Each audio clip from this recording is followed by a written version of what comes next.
Watching out for you tonight, we've heard from many of you wondering about guidelines for COVID-19 protection as more businesses reopen and some head back to work. Workplaces in the essential category had to adapt weeks ago, and they can offer some ideas. Bill Folsom went to a Colorado Springs firehouse where crews work and live for 24-hour shifts.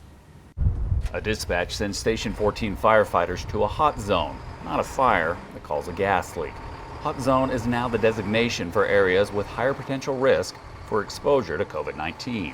If we do get exposed out into the public and keeping it from the stations. The International Association of Firefighters is tracking coronavirus infections among its members. The latest count shows nearly 1,700 in the U.S. and Canada testing positive, 66 hospitalized and 6 deaths. Colorado Springs fire is at 0. It's possible. Obviously, it's happened other places. Colorado Springs Fire is actively working to stay off the COVID count. Zones designate risk areas. Hot zones are away and on scene where exposure can happen.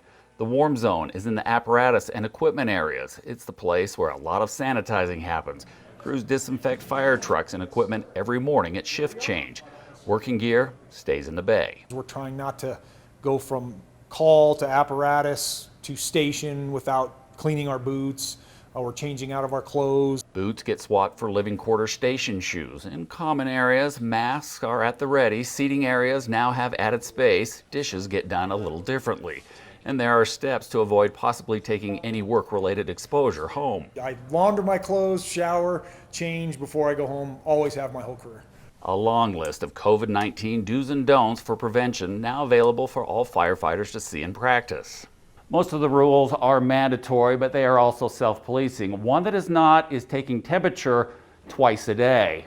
My temperature right now is at just below 98.6, which means I'm okay.